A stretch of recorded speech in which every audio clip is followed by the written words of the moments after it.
Pertanyaan kapan? Yang pertama sih kapan lulus ya, soalnya udah hampir sekian tahun ini belum lulus-lulus juga. Itu sih yang paling utama.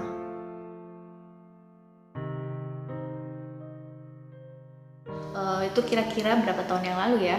Kayak kurang lebih 3-4 tahun yang lalu. Jadi kan memang ada orang yang dia tuh lebih pilih fast track daripada yang berkarya dulu, atau mungkin dia setelah magang nih mau ngapain segala macam, masih banyak kegiatan. Gimana ya, kayak kecewa, ada sedihnya juga, ada sebelnya, tapi juga lama-lama sih kayak no hard feeling, karena memang keputusan untuk nggak lulus cepat atau misalkan lulusnya agak lama itu adalah pilihan saya sendiri. Jadi kayak ya udah sih nggak apa-apa, dan memaafkan orang-orang yang udah tanya kapan lulus, kapan ini, kapan itu.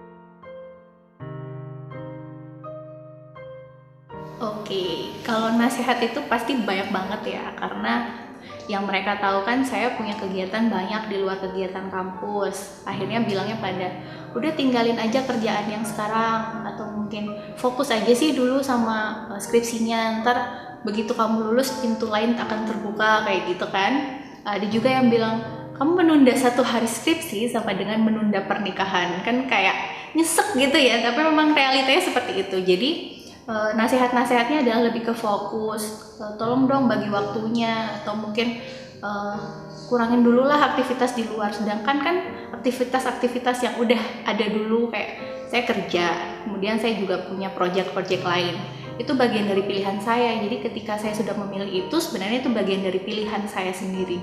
Jadi konsekuensinya pun saya sudah tahu. Jadi semua pendapat atau nasihat orang-orang tuh saya terima dengan besar hati aja sih.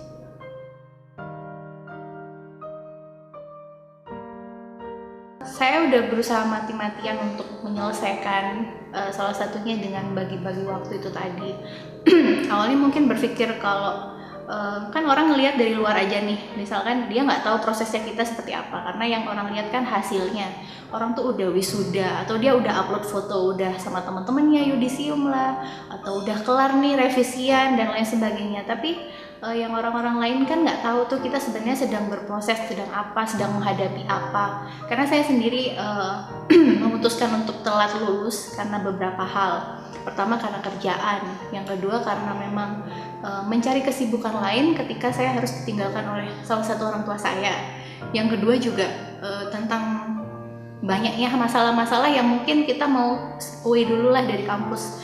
Dan akhirnya mereka sekarang bisa membuktikan dan melihat, ini lo ternyata bisa lulus juga kok, kayak gitu. Mereka selalu bertanya, kapan lulus?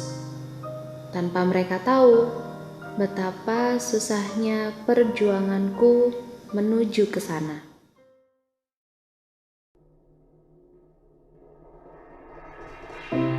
Kapan nikah? Udah ada calonnya belum? Terus kalau belum, rencananya mau kapan? Udah ada tabungan buat nikah atau belum? Yang kayak gitulah.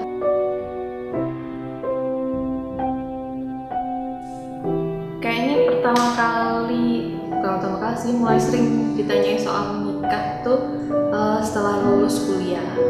Mulai cari kerja itu udah mulai ditanyain. Terus umur 25 sampai 27 tuh tanyanya makin sering, frekuensinya makin gak karuan. Umur 28, 29 gini udah gak terlalu banyak yang nanyain sebenarnya, tapi masih ada aja.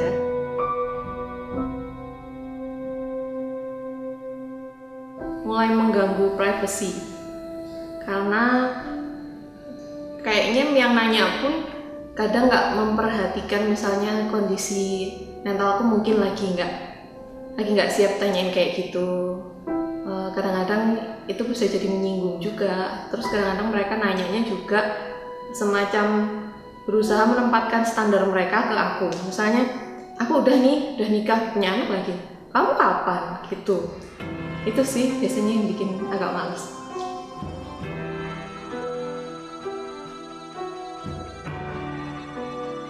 Nunggu apa? Nggak usah terlalu banyak mikir, nggak usah terlalu ngejar materi bisa didapat kok kalau udah nikah. Tapi ya setiap orang punya pertimbangan masing-masing kan ya, jadi nggak bisa disamain sih.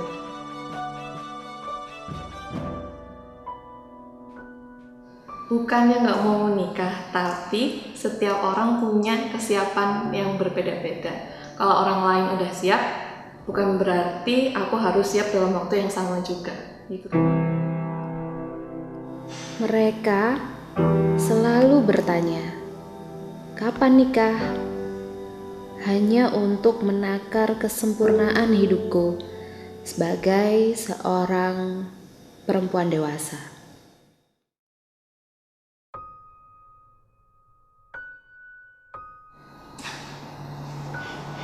Yang jelas ditanyain kapan punya anak, dan kapan punya anak itu pasti. Sampai bosan kadang ngedengerinnya. Soalnya gimana ya, dari sekian banyak topik yang ada di masyarakat, kenapa kok pertanyaan itu terus gitu. Gitu aja.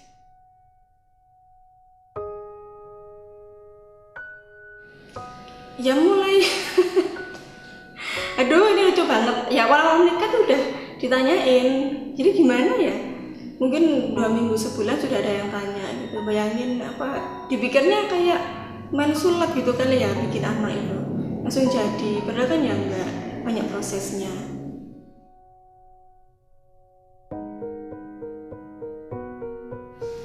Sedih sih, soalnya mungkin bagi sebagian orang waktu setahun itu termasuk lama untuk punya anak gitu ya. Dan kebanyakan orang yang menanyakan hal itu kepada saya adalah orang-orang yang belum terlalu mengenal saya sebenarnya, bukan keluarga, bukan teman dekat, tapi mereka udah hobi tanya-tanya gitu. Mereka kan nggak tahu bahwa dulu saya pernah keguguran, pernah didakwa sama toksoplasma juga.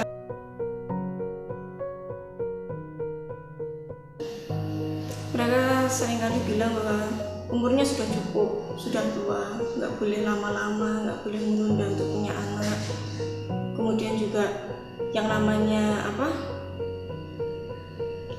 gimana ya analoginya, kalau misalnya kita udah tua, sedangkan kita sudah pensiun, sedangkan anak kita baru masuk SMA, itu kan juga membutuhkan biaya yang banyak. Gitu sih, lebih banyak kayak gitu.